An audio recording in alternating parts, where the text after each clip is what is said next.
Listening Library presents The 66th Rebirth of Frankie Caridi, Into the Oblivion, by Johnny Marciano. Read for you by Cassandra Morris, with Oliver Wyman. Everything changes. Nothing dies. Our soul wanders here and there, chancing to possess a body, from animal to human form, passing back and forth. The spirit never changes. Pythagoras. Prologue. Right now, Francis Caridi is walking on water. "Brava!" Natas calls out after her with a single clap of the hands. Sitting on the grassy bank beside him, Wilma bares her fang-like teeth in an approving smile. Walking on water. How it bothers Sylvanus, this silly sort of spectacle in which Natas loves to indulge himself. Naturally, Francis loves it too. What 14-year-old wouldn't? She's proud of herself, so proud that it makes the old satyr feel small for being such a grouch. He should just enjoy this splendid June day, watching the late afternoon sun sparkle off the surface of the lake. Oh, how he loved to come here once upon a time. What glorious Saturday picnics they would have on the grand old dock. And the boathouse. It's hard to believe that the godforsaken pile of stones and rubble on the far shore was formerly the site of such joy and camaraderie. Why doesn't Natas have it rebuilt? Meanwhile, Francis walking on water. Or rather, standing. "What's wrong?" Natas hollers. "Why don't I fall in when I stop?" Francis calls back, hands on hips. "Are you giving me some kind of boost?" "Being assisted is not cheating," Natas shouts. "The power of the Oblivion is itself a boost. I am merely adding to it."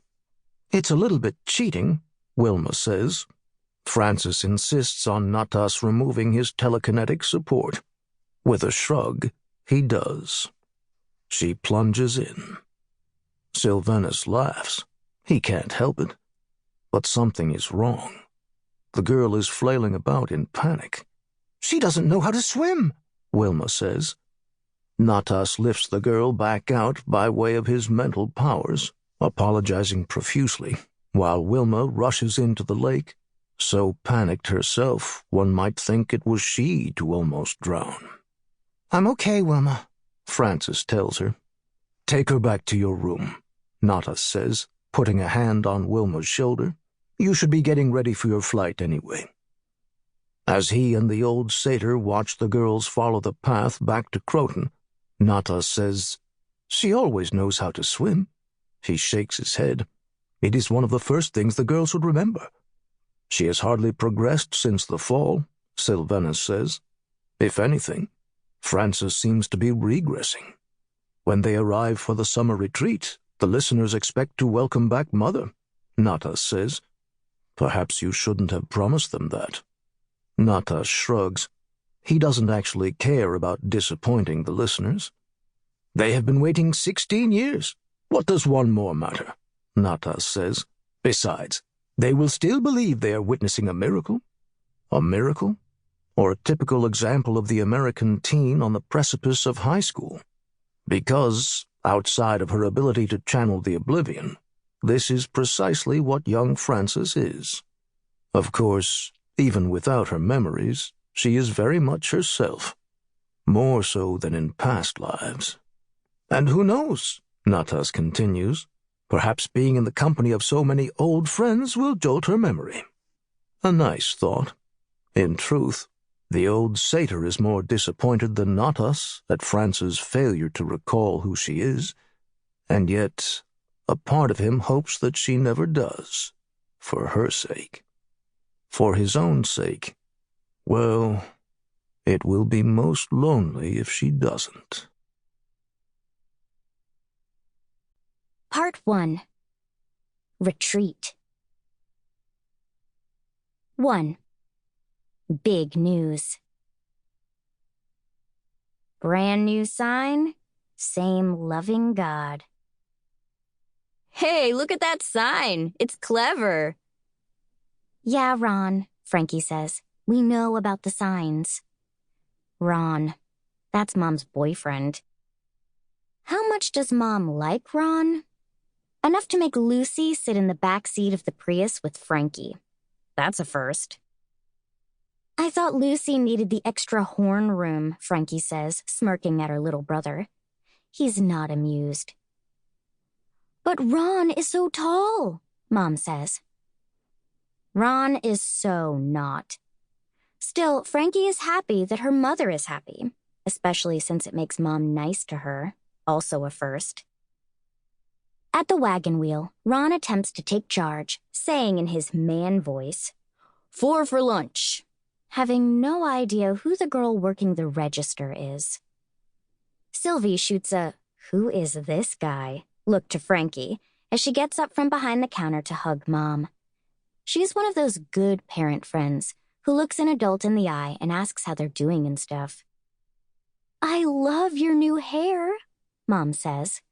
Such a lie, because there's no way Mom likes her buzz cut. Sylvie runs her hand over her stubbly head and thanks her. How'd graduation go? Eck was amazing, Lucy says. His speech was wonderful, Mom says. You should have seen how proud his parents were. At the booth, Ron uses his iPhone to magnify the menu and makes a dad joke about the funny-sounding platter names that's too lame to put in print. Who's the freak? Dink comes over to their table in his Land of the Free, Home of the Awesome t-shirt. The 1990s called, Lucy says. They want their mullet back.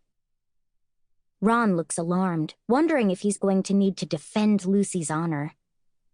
Even after they fist bump each other, Ron's still confused. They're cool, Frankie says. I mean, they're so not cool, but they're friends. Ron fake laughs, and Mom gives him a kiss.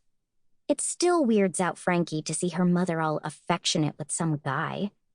Or to have a friend. The only person she ever talked to before was Uncle Sal. A number 3, a number 8, and 2 number 11s, Mistral says, serving the dishes. He almost bashes Frankie in the head with one of his long, pointy horns as he puts her plate down. I can't believe you're working here, she says.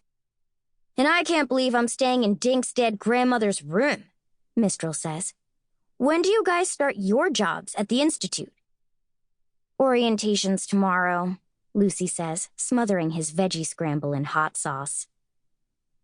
Giving up meat hasn't been easy for Lucy. His eyes follow every movement of Ron's sausage links from plate to mouth.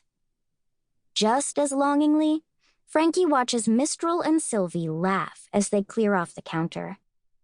Working at the wheel seems way more fun than being a counselor at a summer retreat for old people.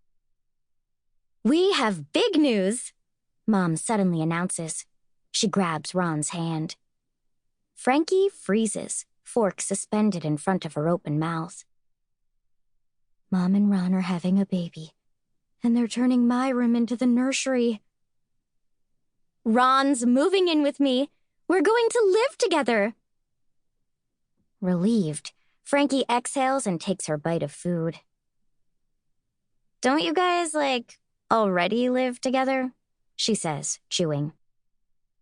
We're ready to fully blend, Ron says, like they're a smoothie. Besides, with both of my kiddos off to college, the old house is too darn big. I put it on the market last week. He's already got 2 offers, Mom says. Hey, big bow hunter, Ron says, pointing to the corner by the bathrooms. He wipes his mouth and gets up from the booth. I used to love that game. Come on, Rose, let's play.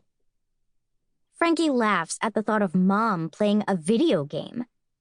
But there she is, picking up the plastic crossbow. They grow up so fast, don't they? Ignoring Frankie's comment, Lucy gets all serious. Isn't this a little quick? Ron's great, but they only met 6 months ago.